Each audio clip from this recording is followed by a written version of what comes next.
ساتھ کوئی آدمی برا سلوک کرے اچھا سلوک کرے اس سے اتنا زیادہ پریشان نہیں ہوتی وہ، لیکن اس کے بچے کو کوئی آدمی انگلی لگائے تو وہ اسے برداشت نہیں کر سکتی۔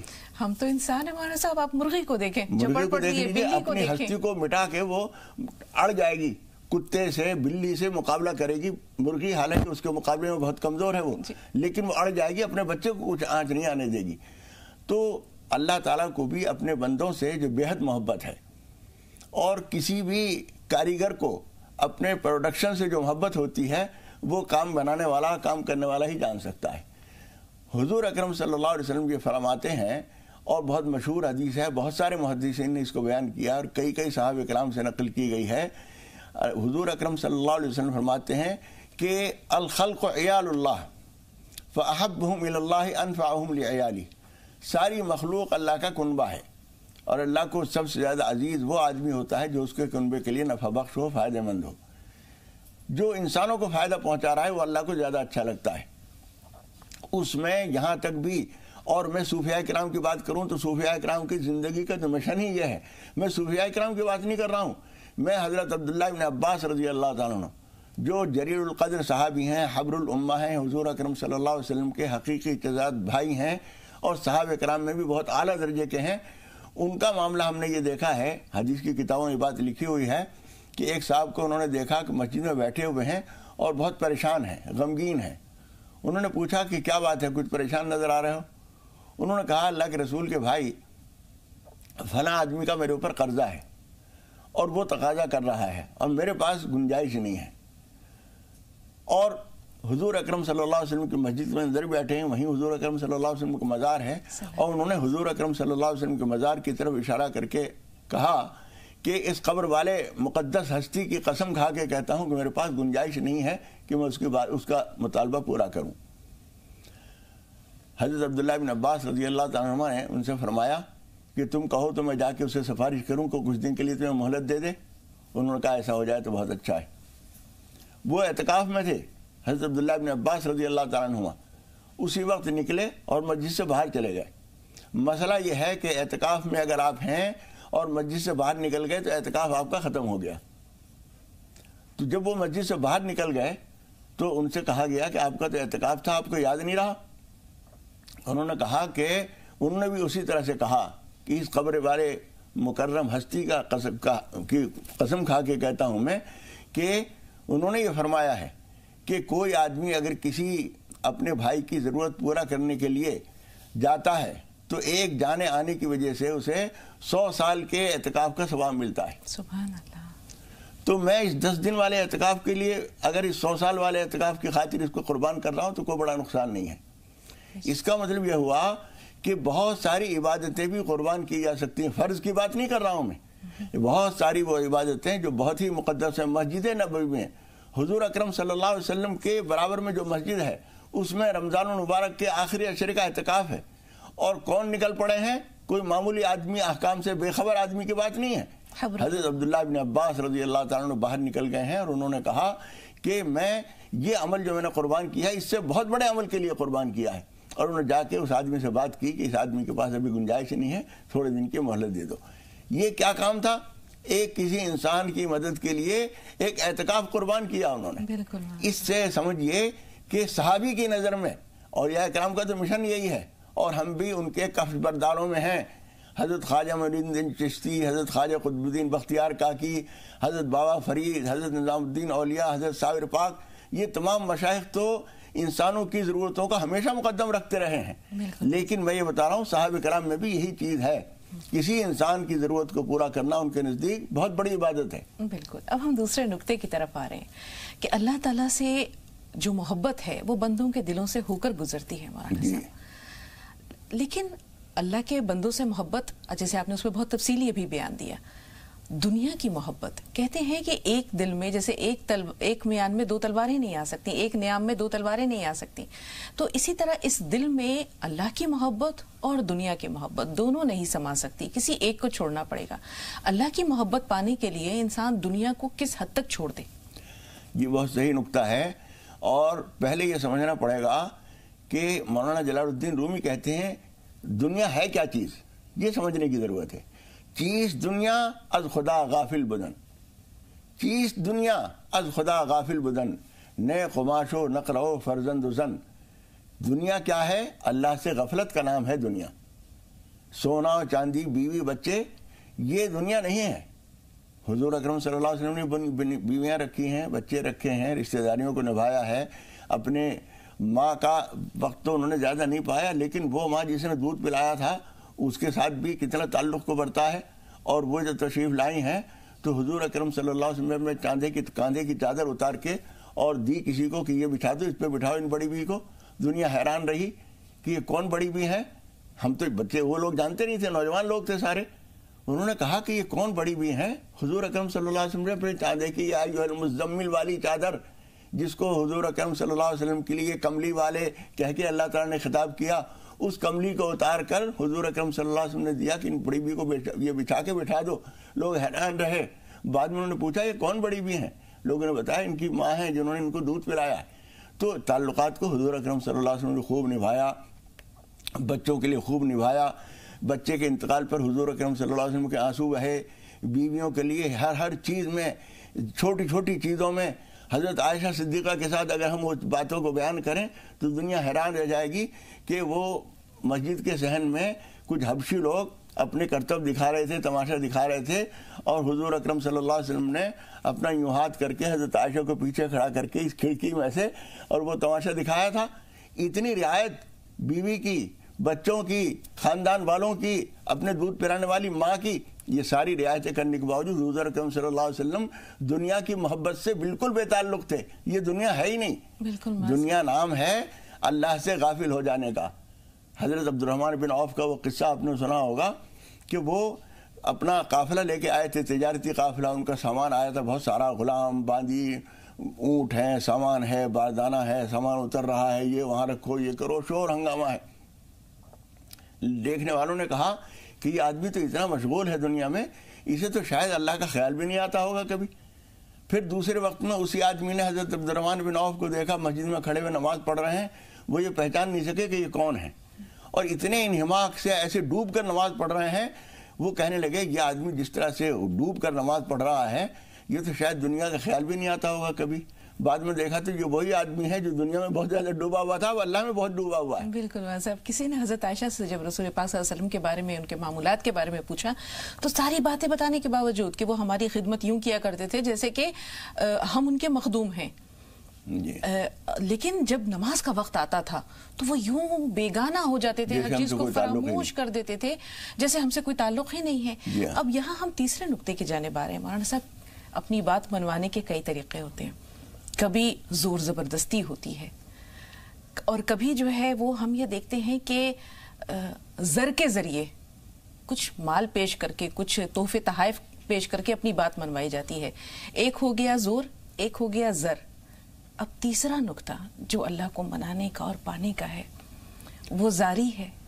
یہ زاری جو ہے مولانا صاحب، یہ کتنی بڑی کنجی ہے. سب سے طاقتور جو ذریعہ ہے، جو بڑے سے بڑے سخت دل کو بھی، خدا پاک تو سخت دل نہیں ہے، خدا پاک تو ارحم الراحمین ہے، لیکن بڑے سے بڑے کو منانے کے لیے آنسو اتنی بڑی طاقت ہے جس کے بارے میں بعض لوگوں نے کہا ہے کہ آنسوؤں سے جو تحریر لکھی جاتی ہے وہ ان پڑھ آدمی بھی پڑھ لیتا ہے. بے شک. ایک آدمی بالکل دور ملک کا آدمی ہے، ہماری آپ کی زبان سے ایک دوسرے کو بالکل نہیں سمجھتے، لیکن آنسو بہا کر آپ نے اور یہ کہا، اس نے سمجھ لیا میں بھوکا ہوں، کھانا مانگ رہا ہے. یہ زبان نہیں جانتا، لیکن آنسو ایک ایسی زبان ہے جس کو ہر اجنبی زبان والا بھی سمجھتا ہے.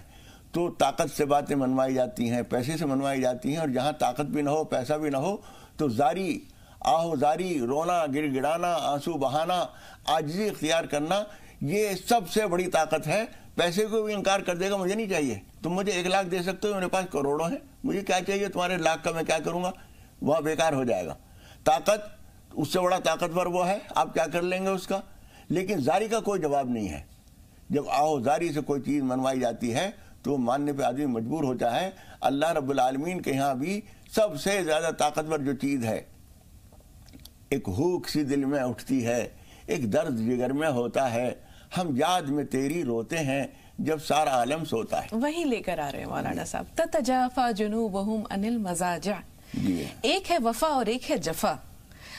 کہتے ہیں جفا بڑی بری چیز ہے، کہتے ہیں تو بے وفا ہے، اس کے اندر وفا نام کی چیز نہیں ہے، اور یہ جفا کش ہے، یہ جفا کرنے والا ہے. لیکن مولانا صاحب وہ جفا جو ایک انسان سردی کے کڑاکے کی ٹھنڈ کے موسم میں اپنی رضائی سے کرتا ہے، اپنے نرم گرم بستر سے کرتا ہے، وضو کرتا ہے، اور رات کے آخری پہر میں جیسے آپ نے کہا کہ جب سارا عالم سوتا ہے ہم راتوں کو اٹھ کر روتے ہیں، مناتے ہیں، اللہ کو پکارتے ہیں، فریاد کرتے ہیں، تو اللہ کو وہ بندہ کتنا محبوب ہے. وہ بندہ اتنا محبوب ہوتا ہے کہ جو بات اسے نہیں کرنی ہوتی ہے، جس نے طے کر لیا ہے کہ یہ کام نہیں کرنا ہے، اس کو بھی پورا کر دیتا ہے. آپ نے حضرت موسیٰ علیہ السلام کا وہ قصہ سنا ہوگا. حضرت موسیٰ علیہ السلام جب اللہ سے باتیں کرنے کے لیے طور پہ جایا کرتے تھے تو راستے میں ایک عورت ملی ان کو، اور انہوں نے کہا اب تم جب وہاں جا رہے ہو تو اللہ تعالیٰ سے میرے لیے درخواست کرنا، میرے یہاں بچے نہیں ہیں، ایک بچہ ہو جائے. حضرت موسیٰ علیہ السلام نے جا کے اللہ تعالیٰ سے کہا. اللہ تعالیٰ نے فرمایا کہ ہم نے اس عورت کے لیے بچہ لکھا ہی نہیں ہے. وہ بات آ کے انہوں نے حضرت موسیٰ علیہ السلام کو بتا دی. حضرت موسیٰ علیہ السلام نے اس بڑی بی کو بتا دی. کچھ دن کے بعد گزرتے ہوئے سال ڈیڑھ سال کے بعد دیکھا اس کی گود میں ایک چھوٹا سا بچہ ہے، بیٹا ہے. انہوں نے پوچھا ہے کس کا بچہ ہے؟ اس نے کہا میرا ہی بچہ ہے. اب اس کی بات تو ہو گئی ختم. حضرت موسیٰ علیہ السلام کا سوال بن گیا. انہوں نے جا کے اللہ تعالیٰ سے کہا کہ پروردگار تو نے تو کہا تھا کہ میں نے اس کی قسمت میں بچہ لکھا ہی نہیں ہے، آج تو میں نے اس کی گود میں بچہ دیکھا اور مجھے تعجب ہوا. اس نے کہا میرا ہی بچہ ہے. تو یہ کیا ہوا؟ اللہ تعالیٰ نے فرمایا اس کے جواب تو موسیٰ ہم تمہیں بعد میں دیں گے. تم ایک کام کرو، کسی ایسے آدمی سے جو بہت زیادہ ہماری محبت کا دعوے دار ہو، اس سے یہ کہو کہ اللہ تعالیٰ نے تمہارے جسم کا گوشت کٹوا کے منگوایا ہے، دیکھتے ہیں کون دیتا ہے. حضرت موسیٰ علیہ السلام جس کو بھی دیکھتے ہیں کہ بہت زیادہ اللہ اللہ میں لگا ہوا ہے، اس سے کہتے تھے کہ اللہ تعالیٰ نے تمہارے جسم کا گوشت منگوایا ہے، میں موسیٰ ہوں، میں پیغمبر ہوں، اللہ تعالیٰ نے مجھ سے یہ بات کہی ہے. وہ ہر بات کے لیے تیار ہوتا، لیکن یہ اتنا بڑا سودا نہیں کر سکتا. ایک مرتبہ ایک غار میں ایک آدمی کو دیکھا اور اس سے حضرت موسیٰ علیہ السلام نے یہ بات کہی. اس نے کہا اللہ کے لیے سب کچھ حاضر ہے، اور اس نے جسم کا ٹکڑا کاٹا اور تھالی میں رکھ کے دے دیا. اور پھر اس نے کہا موسیٰ ٹھہر جاؤ، پتہ نہیں کون سی جگہ کا چاہیے اور کون سی جگہ کا نہیں چاہیے، میں کئی جگہ کا کاٹ کے دے دیتا ہوں، اللہ تعالیٰ کو پیش کر دینا، جو وہ چاہے گا رکھ لے گا، جو چاہے گا پھینک دے گا. کئی جگہ سے جسم کے پارچے پلیٹ میں رکھ کے اللہ تعالیٰ کے یہاں بھیج دیے. حضرت موسیٰ علیہ السلام نے جو لے جا کے پیش کیے تو اللہ تعالیٰ نے فرمایا کہ موسیٰ اس عورت کو اس آدمی نے دعا کی تھی کہ پروردگار، اور اس سے پہلے کبھی کچھ مانگا نہیں تھا اس نے دعا کی تھی کہ اس عورت کو ایک بچہ دے دے. اب مجھے بتا میں کیسے انکار کر دیتا ایسے آدمی کی دعا کے لیے جو اپنے جسم کے پانچے کاٹ کے مجھے دینے کے لیے تیار ہے. بس اب یہی وہ جذبہ ہے جو حضرت سمیہ بناتا ہے، یہی وہ جذبہ ہے جو حضرت یاسر بناتا ہے، یہی وہ جذبہ ہے جو پیغمبروں میں حضرت یحییٰ بناتا ہے، یہی وہ صفت ہے جو حضرت زکریا میں تھی. تو اللہ تعالیٰ کاش کہ ہمیں ان کے پاسنگ بنا دے، ان کے جیسا کیا وہ توفیق عطا کرے ہمیں کہ ہم صرف محبت کی دعوے داری نہ کرے. واقعی اللہ ہمارے دل میں، ہمارے روح میں، ہمارے جسم میں جس طرح خون دوڑتا ہے اس طرح اللہ تعالیٰ کی محبت دوڑے. مولانا صاحب 2 کالر سے بات کر لیتے ہیں. ہنا پہلے آپ سے مخاطب ہے، شیبہ تھوڑا سا انتظار. جی ہنا سوال بتائیے. السلام علیکم اپی. وعلیکم السلام ورحمۃ اللہ وبرکاتہ. جی بہن. جی اپی مجھے مولانا صاحب سے بس یہ کہنا ہے کہ ایک سوال ہے وہ بعد میں بتاؤں گی. مولانا صاحب آپ ہمارے ماشاءاللہ بہت زیادہ پسندیدہ ہیں، تو ہمیں یہ کہنا تھا، ہماری امی جان کہہ رہی تھی کہ مولانا صاحب سے کہیے کہ سردی کا ٹائم ہے وہ کوئی شال وغیرہ اوڑھا کریں، کوئی شال ہو، کوئی چادر وغیرہ ہو، تو تاکہ آپ کو کوئی بیماری نہ چھو پائے اور آپ ماشاءاللہ آپ روز ہی آئیں پروگرام میں. محبتوں کا محبت کی جزائے خیر عطا فرمائے. امی جان کو بہت فکر ہوتی ہے آپ کی. وہ جس دن آپ نہیں آتے ہمارا دن بالکل بھی شروع نہیں ہوتا، ایسا لگتا ہے آپ کو نہیں دیکھا. تو اس لیے ابھی آپ ہی نے بتایا کہ آپ کی طبیعت ناساز تھی پھر بھی آپ آئے ہیں، تو آپ کا بہت شکریہ. اس لیے آپ پلیز شال وغیرہ لے کے بیٹھا کریں تاکہ آپ کو ٹھنڈ نہ لگے. اللہ تعالیٰ آپ لوگوں کو اور ان تمام بہنوں بھائیوں کو جزائے خیر عطا فرمائے، ان کو خوشیاں دے، دین و دنیا کی نعمتوں سے نوازے جو اس طرح سے ہم سے محبت کرتے ہیں. آپ کی یہ محبت اصل میں دین، اسلام، حقانیت، انصاف سے محبت ہے، انسانیت سے محبت ہے جو آپ اس طرح ہم سے محبت کر رہے ہیں. ورنہ ہمارا آپ کا رشتہ اس دین کے علاوہ، اس اسلام اور حقانیت اور انصاف کے علاوہ اور کیا ہے. اللہ تعالیٰ آپ سب لوگوں کو اور جتنے لوگ بھی اس پروگرام کو بہت دھیان سے توجہ سے دیکھتے ہیں سب کو خدا پاک خوشیاں عطا فرمائے، دین و دنیا کی نعمتوں سے نوازے، بجاہ نبی الامین صلی اللہ علیہ وسلم. آمین یا رحمت اللہ. شیبہ سے بات کر رہے ہیں. جی شیبہ بتائیں سوال کیا ہے. تو باجی السلام علیکم. وعلیکم السلام. جی باجی جی میرے دو سوال ہیں، بہت اچھے سے سن لینا باجی۔ میرا پہلا سوال مولانا صاحب سے یہ کہ مجھے کچھ مشورہ دیں۔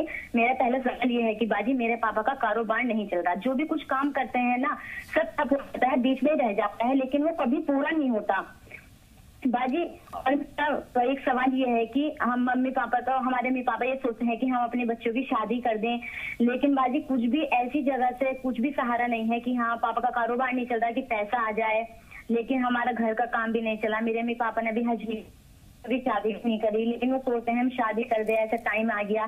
لیکن باجی آپ مجھے نا، میں تہجد بھی پڑھتی ہوں ماشاء اللہ سے، لیکن آپ مجھے یہ بتا دیجیے کچھ اب مولانا صاحب سے رہنمائی لیتے ہیں جی بالکل۔ باجی دوسرا میرا سوال ہے کہ ہمارے دعا کرنا ماشاء اللہ سے اور کاروبار پاپا کے۔ اور میرا دوسرا سوال ہے کہ باجی کچھ 8-10 سال پہلے میرے پاپا میں جیل میں میرے پاپا نے بکرا کٹوایا تھا، اور میرے پاپا نے اسی ٹائم یہ بولا تھا باجی کہ ہم نا ایک بکرا اور کٹوائیں گے، ایسے ہی ایک بکرا اور کٹوائیں گے۔ تو باجی وہ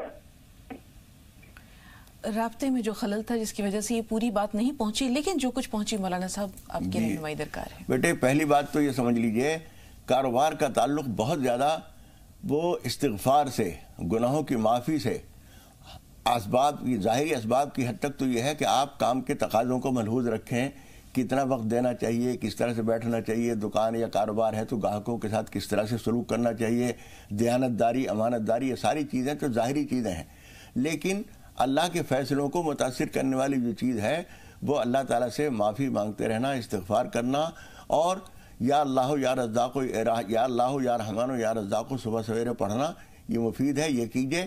بار بار گناہوں کی معافی مانگیے۔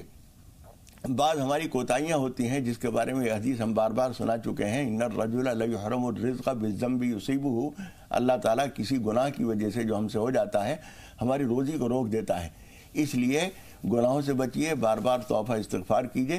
اور وہ جو بکرے کی بات آپ نے کہی ہے، جب اللہ تعالیٰ سے کوئی آدمی اس بات کا وعدہ کرتا ہے کہ میں یہ کروں گا اور بعد میں اس کو تیاری، اس کی گنجائش نہیں رہتی، تو لازماً اس سے پہلے ایک دفعہ گنجائش اسے ملتی ہے اور اس موقع کو وہ گنوا دیتا ہے، پھر اس کے بعد وہ کرنا چاہتا ہے تو گنجائش کم ہو جاتی ہے۔ بار بار معافی مانگیے، اور جو اللہ تعالیٰ سے آپ نے ایک اور بکرے کا وعدہ کیا ہے کوشش کیجئے جیسے بھی ہو اس کو پورا کر لیں۔ جی کوئی وظیفہ بھی ضرور جانیں گے، 2 کالرز ہیں مولانا صاحب، ان سے سوالات لے لیتے ہیں۔ جی سالار بھائی فرمائیے کیا سوال ہے؟ السلام علیکم۔ وعلیکم السلام ورحمۃ اللہ وبرکاتہ۔ جی بھائی باجی سوال تو ہے، پہلا سوال تو یہ ہے جیسے کہ جو انسان کے یا شخص کی روح جو قبض ہوتی ہے تو وہ شخص کو کیا روح نکالتے وقت انہیں دکھتا ہے، وہ انسان کو دکھتا ہے کہ کون نکالا ہے اور کیسے نکالا ہے؟ دوسرا سوال یہ باجی کہ جیسے خواب کے بارے میں انسان تو خواب دیکھتا ہے لیکن اپنی مرضی سے نہیں دکھتا، وہ تو اپنے آپ آتے ہیں، تو کوئی خواب اچھے بھی ہوتے ہیں اس کی مرضی کی جیسے ہوتے ہیں، اور کوئی خواب اس سے الگ سے بھی ہوتے ہیں جو اس کو پسند نہیں ہے۔ تو اب ہر انسان کے پاس تو یہ اتنا تجربہ نہیں ہے کہ وہ خواب کی تعبیر کیسے معلوم کرے۔ موٹے موٹے الفاظوں میں اگر کبھی مجھے یہ سمجھا دیتے کہ یہ خواب اچھا ہوتا ہے، یہ خواب سے یہ بچنے کے لیے کرنا چاہیے، اور یہ خواب برا ہوتا ہے اس سے بچنے کے لیے کرنا چاہیے، صرف اتنا ہی جاننا چاہتا ہوں۔ ٹھیک ہے، تھوڑا سا انتظار۔ ریاست بھائی بریلی سے، جی بتائیے ریاست بھائی کیا سوال ہے؟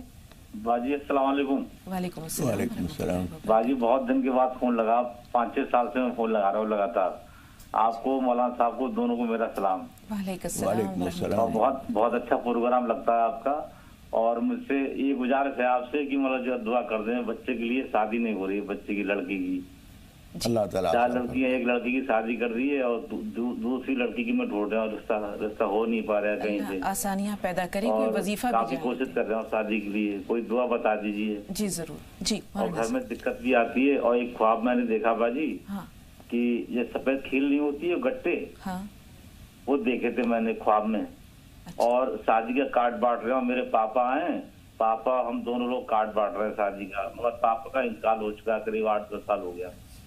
جی جانتے ہیں کہ تعبیر کیا ہے؟ 2 سوال تھے میرے پاس۔ اللہ آسانیاں پیدا کرے۔ ریاست بھائی کاغذ قلم ضرور اپنے پاس رکھیے گا، وظیفہ بھی جانیں گے، پہلے آپ کے خواب کی تعبیر جان لیتے ہیں۔ دیکھیے یہ تل دیکھنا آپ کا بہت اچھا ہے، اور کارڈ بانٹ رہے ہیں، اس کا مطلب یہ کہ اللہ تعالیٰ نے آپ کی دعا سن لی ہے، اور ان قریب انشاءاللہ تعالیٰ آپ کے رشتے کے لیے اللہ تعالیٰ حالات سازگار کرے گا، اور آپ اپنے بچوں کے رشتوں سے انشاءاللہ فارغ ہو جائیں گے، عزت و عافیت سے اللہ تعالیٰ کام کرائے گا۔ ایک تو یا قاضی الحاجات صبح اور شام 313 مرتبہ پڑھ لیا کیجئے، یا قاضی الحاجات یا قاضی الحاجات. اور ایک سورہ یاسین کی بالکل آخری سے پہلی آیت ہے، انما امرہ اذا اراد شیئا ان یقول له کن فیکون. یہ آیت صبح شام 41 مرتبہ پڑھ کر اللہ تعالیٰ سے دعا کیجئے، انشاءاللہ تعالیٰ اچھے رشتے ہوں گے اور سہولت سے ہو جائیں گے. جی مولانا صاحب، یہ جو آپ نے دونوں وظائف بتائے، یہ صرف رشتے کے لیے ہیں یا ہر مشکل کام کے لیے؟ ہر مشکل کام کے لیے بھی مفید ہے انشاءاللہ. بہت شکریہ، اللہ آپ کو جزائے خیر دے. اسی طرح بہن نے ابھی جو سوال کیا، بلکہ سالار بھائی کے سوال لے لیتے ہیں کہ کیا روح جب قبض ہوتی ہے تو اس کو شخص کو جس کی جان نکالی جا رہی ہے محسوس ہوتا ہے؟ ہاں، اس کو محسوس ہوتا ہے، اس کو نظر بھی آتا ہے کون آیا ہے. کبھی کبھی اللہ تعالیٰ جو مرحوم لوگ ہوتے ہیں، اس کے رشتہ دار، اس کے چچا تائے وغیرہ، ان کو بھی استقبال کے لیے اور اس کی مانوس کرنے کے لیے ان کو بھی بھیج دیتا ہے کہ وہ لینے آئے ہیں ان کو. یہ بھی ہوتا ہے. اور دوسری بات جو انہوں نے پوچھی وہ بھی بہت صحیح ہے، وہ یہ کہ ہر آدمی تعبیر کا فن نہیں جانتا، لیکن وہ اتنا جانتا ہے کہ یہ خواب اچھا ہے یا برا ہے. مثال کے طور پر ایکسیڈنٹ دیکھا، ہر آدمی سمجھ جائے گا کہ اچھا خواب نہیں ہے. چھت گر گئی ہے اور ہم زخمی ہو گئے خدا نخواستہ، یہ خواب دیکھا کسی نے، اس کے مطلب یہ اچھا نہیں ہے. ایسا یہ نقصان ہو گیا، جیب کٹ گئی، ایسے خواب جب نظر آئیں تو ان کو چاہیے کہ وہ ایک تو سونے سے پہلے آیت الکرسی پڑھنے کا اہتمام رکھیں تو ایسے خواب نظر نہیں آئیں گے. اور دوسرے کا ایسا خواب جب نظر آئے تو اس کے لیے نماز پناہ پڑھنی چاہیے، کچھ صدقہ کر لینا چاہیے. اور یہ بات بھی ہم کئی دفعہ بتا چکے ہیں حدیث نبوی کے حوالے سے کہ جیسے ہی آنکھ کھلے کروٹ بدل دیجئے جس کروٹ سے بھی ہیں، اور 3 دفعہ اعوذ باللہ من الشیطان الرجیم پڑھیے اور بائیں طرف تھودکار دیجئے تو انشاءاللہ تعالیٰ اس کا مضر اثر ختم ہو جائے گا. اٹھ کے نماز میں پناہ پڑھ لیجئے، کچھ صدقہ دے دیجئے، جیسا کچھ سنگین یا ہلکا سا خطرہ نظر آیا اسی حساب سے صدقہ بڑا یا چھوٹا دے دیجئے. جی شبانہ اور رضیہ. شبانہ پہلے آپ سے مخاطب ہے، فرمائیے بہن سوال کیا ہے؟ ہلو، السلام علیکم. وعلیکم السلام ورحمۃ اللہ وبرکاتہ. جی بہن. ہاں، شگفتہ باجی سے بات ہو رہی ہے؟ جی سن رہی ہوں، اور مولانا صاحب بھی سن رہے ہیں، فرمائیے کیا سوال ہے؟ السلام علیکم. وعلیکم السلام. جی آپ لوگوں پروگرام ہم بہت ٹائم سے دیکھتے ہیں، ماشاءاللہ آج لگ گیا، 8-10 سال میں لگا ہے، 8-10 سال سے بالکل لگاتار دیکھتے ہیں ہم. ماشاءاللہ، اللہ آپ کو جزائے خیر دے اور آپ کی ہر کوشش کو نیکی میں شمار کرے. سوال بھی نہیں کرا جا رہی ہے آج، اللہ نے سن لی. اللہ ہمیشہ خوش رکھے. جی جی بتائیں، آرام سے بتائیں. میرے وہ فون لگاتے کے ساتھ خوشی اتنی ہے. اللہ ہمیشہ. پھر بھی شگفتہ باجی میرا سوال یہ ہے، جی بیماری سے تعلق ہے. ہم زیادہ بہت بیمار رہتے ہیں، پہلے تو کچھ نہیں ہوتا تھا، اب جب سے شادی ہوئی ہے 1.5 سال سے اتنے بیمار ہیں ہم کچھ بتا نہیں سکتے. اللہ ایک دن بھی اچھے سے نہیں رہے ہم. ٹھیک ہے، اور بھی کوئی سوال ہے؟ کیونکہ مدتوں پر آپ کا فون لگا ہے اس لیے ہم چاہتے ہیں کہ آپ کی ساری باتیں لے لیں. کوئی سوال اور بھی ہے؟ تو ہم نے آپریشن، ہمارے نلے میں گائنٹ تھی، نلے میں گائنٹیں بنتی ہیں، آپریشن بھی کرا لیا، پھر وہی گاٹھوں کی پھر پرابلم ہو رہی ہے، پھر وہی ہو گئی. 3 مہینے ہوئے آپریشن ہوئے، اللہ پھر وہی گاٹھیں ہو گئی. ٹھیک، تھوڑا سا انتظار. رضیہ کا سوال لے لیں. جی رضیہ بہن سوال بتائیے. السلام علیکم باجی. وعلیکم السلام ورحمۃ اللہ وبرکاتہ. السلام علیکم. وعلیکم السلام. اور باجی میرا سوال یہ ہے کہ جیسے قرآن بخشواتے ہیں اور جو کوئی ختم ہو جاتا ہے اس کے بعد کہ مجھے 10 قرآن ہو گئے، 20 ہو گئے، اس طرح سے مطلب کہنا ضروری ہے یا جتنے بھی ہو گئے اسی طرح سے بخشوا دیے جائیں؟ اور دوسرا سوال یہ ہے باجی، جیسے کوئی ہمارے بارے میں کچھ الزام لگا رہا ہے اور ہمیں صحیح معلوم ہو گیا ہاں اس نے یہ کہا ہے، تو اس بات کی ہم صفائی پیش کریں اس کو لے کے، کیونکہ وہ آگے الزام نہیں لگائے، یا پھر ایسی مطلب معاف کرنے کے صبر کرنے والوں کا اللہ ساتھ دیتا ہے. تو اس کے بارے میں معلوم کر رہی تھی. اور دوسری بات یہ بات ہے کہ میں پوری تسبیح تو نہیں پڑھ پاتی، جیسے یہ مولانا صاحب بتاتے نا اتنی، باقی میری زبان پہ رہتا ہے کچھ نہ کچھ. جیسے میں بچوں کو اسکول چھوڑنے بھی جاتی ہوں تو مطلب دوسرا کلمہ یا استغفار یا کچھ نہ کچھ رہتا ہے، لیکن میں اس کی مکمل اس طرح سے تسبیح نہیں کر پاتی کہ پوری یہ 200 کر لی، 300 کر لی. اللہ تعالیٰ نے ویسے تو حج بھی اللہ تعالیٰ نے کروا دی، اس کا بہت لاکھ لاکھ شکر ہے، سن 2016 میں. تو میں پوری تسبیح نہیں کر پاتی، تو یہ ضروری ہے یا نہیں ہے؟ سنیے، غور سے سنیے. جی مولانا. دیکھیے تو خاص تعداد جو بتائی جاتی ہے کچھ چیزوں کی، جیسے 33 مرتبہ سبحان اللہ، 33 مرتبہ الحمدللہ، 34 مرتبہ اللہ اکبر، اس کی اپنی کچھ خاص تاثیرات ہوتی ہیں، لیکن کسی وجہ سے اگر یہ نہ ہو سکے تو حضور اکرم صلی اللہ علیہ وسلم کے یہ بھی فرمان ہے لا یزال لسانک رطبا من ذکر اللہ، تمہاری زبان اللہ کی یاد میں تر رہنی چاہیے. تو کچھ نہ کچھ پڑھتے رہنا یہ اچھا ہے. اگر کوئی خاص تعداد نہیں ہو سکتی تو کوئی بات نہیں، یہ ذکر آپ کا جاری رہنا چاہیے.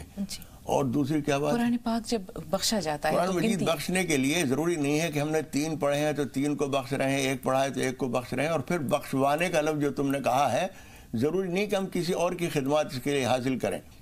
قرآن مجید ہم نے پڑھا ہے، امید ہے اللہ تعالیٰ سے قبول فرمائے گا تو وہ اجر ہمیں دے گا. ہم اپنا یہ اجر کسی اور کو دینے کا حق رکھتے ہیں. تو ہم خود کہہ سکتے ہیں کہ پروردگار میں نے جو قرآن مجید پڑھا ہے یا جو میں نے سورہ یاسین پڑھی ہے یا فلاں سورت پڑھی ہے، اس کا ثواب میری والدہ کو پہنچا دے، مرحومہ کو یا والد کو پہنچا دے، یا کسی اور کو پہنچا رہے ہیں تو پہنچا سکتے ہیں. کسی اور کی خدمات حاصل کرنا ضروری نہیں ہے. جی ایک اہم سوال ہے مولانا صاحب، الزام لگایا، اب اس کی تردید، اس کی صفائی، اس کی تحقیق یہ کتنی ضروری ہے؟ دیکھیے الزام کو لے کر لڑائی تو کرنا ٹھیک نہیں ہے، لیکن ہو سکتا ہے اس کو غلط فہمی ہو، جس نے الزام لگایا ہو سکتا ہے اس کے خیال میں ایسا ہی ہو، تو اس کو جا کے وضاحت تو کر دیجئے، لڑائی نہ کیجئے، اس سے وضاحت کر دیجئے کہ تم نے جو بات کہی ہے کہ فلاں چیز میں نے چرائی تھی، میں نے نہیں چرائی تھی، مجھے معلوم بھی نہیں تھی وہ چیز کہاں ہے. کسی نے چرائی ہوگی، اللہ تعالیٰ اسے ہدایت دے. لیکن پھر بھی اگر وہ تمہارے ساتھ دشمنی کرنا چاہتا ہے، تمہیں بدنامی کرنا چاہتا ہے، تو اس کو اللہ کے حوالے کرو. اب آ رہا ہے اس کو دور کرنے کی کوشش تو کرو. حضرت یوسف علیہ السلام نے جب ان کو جیل سے نکلنے کہا گیا تھا تو انہوں نے یہ کہا تھا کہ ما بال النسوۃ اللاتی قطعن ایدیہن، وہ جن عورتوں نے ہاتھ کاٹ لیے تھے اور وہ سارا واقعہ جو تھا، اس بات کو صاف کرنا ضروری ہے. جب انہوں نے صاف کر دیا تو انہوں نے بھی کہا کہ میں اپنی پاک دامنی بیان نہیں کر رہا ہوں، ذالک لیعلم انی لم اخنہ بالغیب، میں یہ بات اسی لیے کر رہا ہوں کہ کوئی یہ نہ کہے کہ اس کی غیر موجودگی میں اس کی بیوی کے اوپر اس نے غلط نظر رکھی تھی، میں اس لیے چاہ رہا ہوں. تو اپنے اوپر سے الزام ہٹانے کی کوشش کرنا. حضور اکرم صلی اللہ علیہ وسلم کو حضور ہی کی بیوی سے کسی نے بات کرتے ہوئے دیکھا تھا تو حضور اکرم صلی اللہ علیہ وسلم ان کو روکا تھا کہ سنو انہا صفیہ، یہ میری بیوی صفیہ ہے، اب جاؤ. تو کوئی الزام اگر آ سکتا ہے، کوئی بدگمانی ہو سکتی ہے تو اسے دور کرنے کی تو کوشش کی جائے. لیکن پھر بھی کوئی آدمی تہمت لگا رہا ہے، اللہ کے حوالے کرو. بالکل. 2 کالرز اور ہیں. عرشیہ فرمائیے، پہلے آپ سے مخاطب ہیں. جی شکریہ. السلام علیکم ورحمۃ اللہ وبرکاتہ. وعلیکم السلام ورحمۃ اللہ وبرکاتہ. جی بہن. جی پہلے تو مولانا صاحب کی خدمت میں دعا کے لیے عرض ہے، اور اللہ رب العالمین جو مولانا صاحب کی طبیعت ناساز ہے، اللہ رب العالمین ایسی طبیعت صحت مند ایسی فرما دے اللہ رب العالمین، تاکہ وہ عمر وہ صحت مند رہے، آخری وقت تک وہ صحت مند ہی رہے. پروردگار اللہ رب العالمین ایسی توفیق نصیب فرما دے. انشاءاللہ. بہت شکریہ عرشیہ. جی اور کوئی سوال؟ جی ہاں، سوال میرا یہ ہے کہ آج جیسے آپ نے یہ ٹاپک لیا ہے محبت اللہ رب العالمین کی، تو دل میں ہم کیسے پیدا کریں، اور ساتھ ساتھ مولانا صاحب انسانیت کیسے زندہ ہو اور انسانیت کی محبت کیسے انسان کے دلوں میں ہو، یہ بھی بات ہے. اور میرا ایک سوال یہ ہے مولانا صاحب کی، جیسے کچھ روایت میں نبی کریم صلی اللہ علیہ وسلم کو سوال آیا تھا، یہ جنازے کی نماز کس نے پڑھائی تھی، یا کوئی کہتا ہے کسی نے نہیں پڑھا کہ نبی کی امامت کون کر سکتا ہے؟ بہتر، تھوڑا سا انتظار. وراثت بھائی آپ کا سوال کیا ہے؟ السلام علیکم. وعلیکم السلام ورحمۃ اللہ وبرکاتہ. بہت زمانے کے بعد لگ رہا ہے ہمارا یہ فون، آج کا دن بہت مبارک ہے. 2 مہینے سے لگاتار لگا رہا تھا لیکن لگا نہیں. میری خوش قسمتی ہے کہ آپ سے بھی اور مولانا صاحب سے بھی بات ہو رہی ہے. الحمدللہ. وراثت بھائی ہماری بھی خوش بختی ہے کہ ہم آپ جیسے تمام پیارے ناظرین کی مدتوں کی آرزو یا تمنا خواہش آج اللہ تعالیٰ نے پوری کی ہے. بہت شکر ہے اللہ کا، بہت کرم ہے، اور آپ سب کا بھی شکریہ.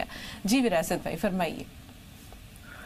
اچھا، ہم تھوڑی سی کچھ دعا جاننا چاہ رہے تھے کہ جیسے کسی چیز کے لیے مراد حاصل کرنا ہو یا جو بھی، اس کے لیے مولانا صاحب سے چاہیں گے کہ کوئی ایسی دعا بتائیں جس سے کچھ میری خواہش ہو وہ پوری ہو. بہتر.